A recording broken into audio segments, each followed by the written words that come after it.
Bienvenue à cette nouvelle capsule vidéo qui concerne le dernier module sur les fonctions, à savoir le calcul intégral. Donc dans cette partie du chapitre sur les fonctions, nous allons voir comment calculer l'intégrale d'une fonction et vous verrez que ce module est étroitement lié avec les primitives parce que pour déterminer l'intégrale d'une fonction, il faut nécessairement savoir calculer la primitive de cette fonction. Donc, nous débutons directement avec la définition de l'intégrale.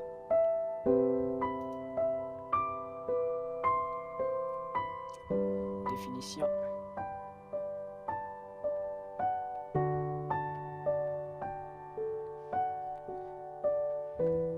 Donc, soit f est une fonction continue sur un intervalle k,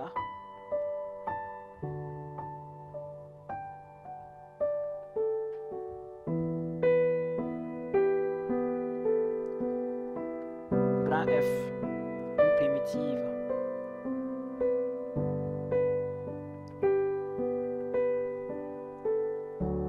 sur l'intervalle k de la fonction f. A et B sont éléments de l'intervalle k. Avec toutes ces conditions réunies, le nombre réel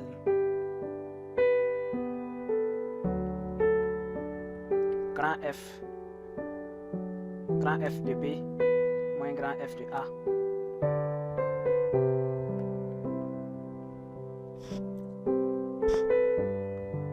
est indépendant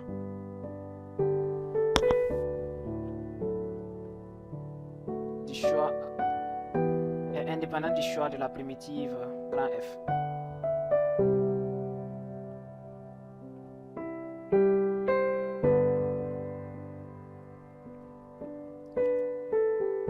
Et ce nombre il est appelé intégrale de la fonction petit f.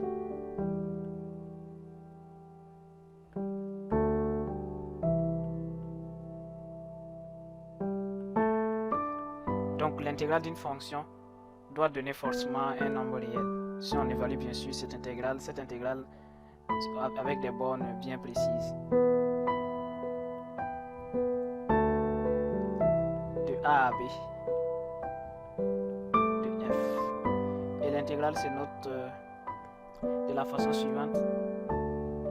F de B moins F de A est égal à, au lycée on appelait le serpent, comme un serpent. Intégrale de A à B de f de x de x. Ou encore, on peut écrire entre crochets f de x de A à B. Donc, vous voyez par ici, l'intégrale d'une fonction est composée de trois parties. Il y a la fonction elle-même qui est f de x, et puis il y a la variable sur laquelle on fait l'intégrale. Donc ici d de x, ça veut dire on intègre par rapport à x, et A et B, ce sont les bornes. Donc c'est comme les frontières de l'intégrale. Donc ce sont les bornes de l'intégrale.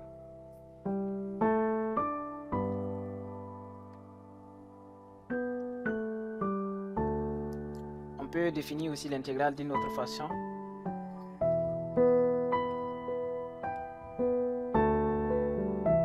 Si g de x est égal à l'intégrale de A à x ft, c'est-à-dire on dérive par rapport à t, alors g' x est égal à f de x. Et donc, g est la primitive de f.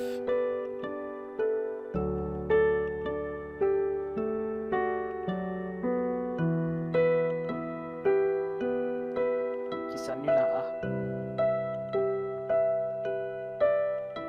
Parce que g de a doit être égal à 0, bien sûr.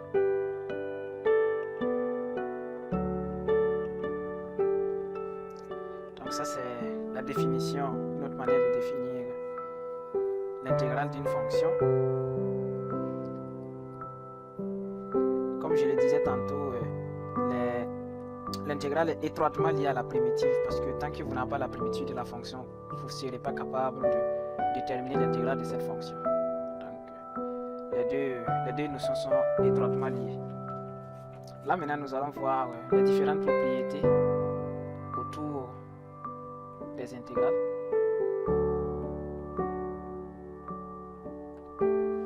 La première propriété ici, ça s'appelle la relation de chasse. Et je pense que cette relation, vous l'avez vue avec les vecteurs aussi. Juste un petit rappel, je les mets entre un rectangle ici. La relation de chasse pour les vecteurs, c'est quoi? Ça veut dire AAC. Vecteur AC est égal à vecteur AAB plus vecteur BC. Ça, c'est pour les vecteurs. Et si on applique cette relation avec les intégrales, on aura que intégrale de A à C de f de x d de x, c'est égal à intégrale de A à B f de x d de x plus l'intégrale de B à C f de x d de x. Et ça s'appelle la relation de chasse. Donc ça, c'est la première propriété qu'il faut retenir pour les intégrales. La deuxième propriété, ça s'appelle antisymétrie. Imaginons qu'on fasse l'intégrale de A vers B et une autre personne fait l'intégrale de B vers A. Vous allez trouver le même résultat, mais sauf qu'il y a un qui aura un signe positif et l'autre aura un signe négatif. Donc on dirait ici que l'intégrale de B à A f de x d de x est égal à moins l'intégrale de A à B f de x d de x.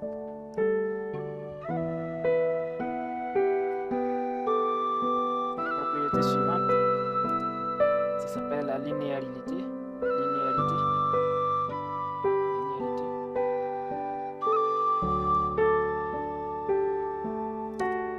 L'intégrale de A vers B de alpha fois f de x plus bêta fois g de x, le tout on intègre par rapport à x, c'est égal à alpha multiplié par l'intégrale de A à B de f de x d de x plus bêta multiplié par l'intégrale de A à B g de x d de x.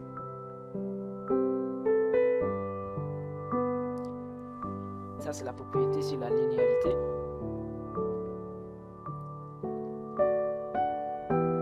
Ensuite, c'est les inégalités et les relations entre les inégalités et les intégrales. Encore ici, positivité. Si on a que f est supérieur ou égal à 0 sur un intervalle A à B avec A inférieur ou égal à B, alors l'intégrale aussi de f de x doit être positive. Plutôt. Alors l'intégrale de A à B de f de x doit être également positive. Si la fonction est positive sur l'intervalle A à B et que A est inférieur ou égal à B, c'est que l'intégrale de la fonction aussi est positive.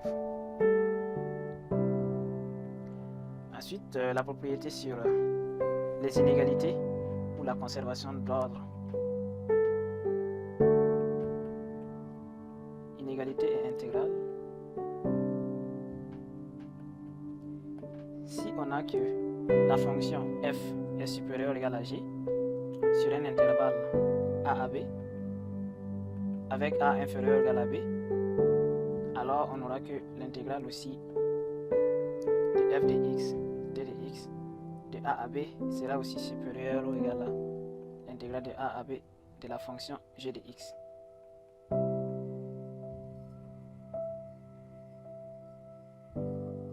Ça veut dire si une fonction est supérieure à une autre, alors l'intégrale de cette fonction, de la première fonction, sera aussi supérieure à l'intégrale de la deuxième fonction.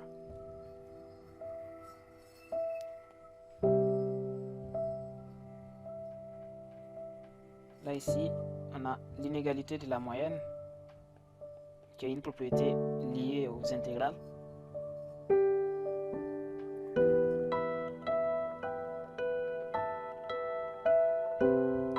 Pour déterminer la valeur moyenne d'une fonction sur un intervalle donné, on calcule cette valeur en utilisant des intégrales. Donc la valeur moyenne de la fonction f sur l'intervalle a à b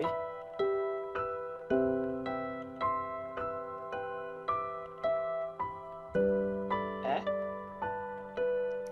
mu ici c'est la valeur moyenne, c'est égal à 1 divisé par b moins a multiplié par l'intégrale de a à b f de x de x. Donc voilà une manière de calculer la valeur moyenne d'une fonction en utilisant une intégrale. Et là ici la dernière partie de ce module va concerner les intégrations par partie.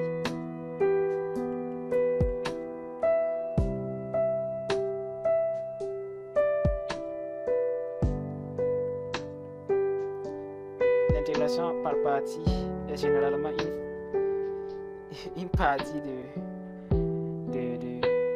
ce module qui est assez difficile pour les étudiants et les élèves. Donc nous allons beaucoup insister là-dessus avec l'exercice d'application pour que ça puisse être assez clair pour une meilleure compréhension. Les intégrations par partie, c'est pas si compliqué, c'est juste qu'il va falloir être assez attentif pour détecter facilement si cette intégrale doit se faire par partie ou bien on n'a pas besoin de faire une intégration par partie. Donc déjà pour détecter ça, c'est assez problématique, et une fois qu'on détecte ça, on peut dire qu'on a déjà résolu une partie du problème. Donc la règle ici pour les intégrations par partie est que l'intégrale de a vers b d'une fonction u de x multiplié par une autre fonction v' de x d de x est égal à la fonction elle-même ux multiplié par vx moins l'intégrale de a vers b, cette fois-ci de la dérivée u' de x multiplié par la fonction v de x d de x. Donc cette propriété est très utile parce qu'elle est très utilisée dans les exercices sur les calculs d'intégrales, et les calculs d'intégrales sont essentiels pour déterminer l'aire d'une fonction, parce que comme je le disais au tout début, lors de l'examen du baccalauréat vous aurez toute une fonction à étudier, et généralement à la fin de l'exercice vous aurez à calculer l'aire de la fonction, et pour déterminer l'aire de la fonction ou bien le volume, il faut nécessairement utiliser les calculs d'intégrale. Donc ceci met fin à cette capsule vidéo sur le calcul d'intégrale.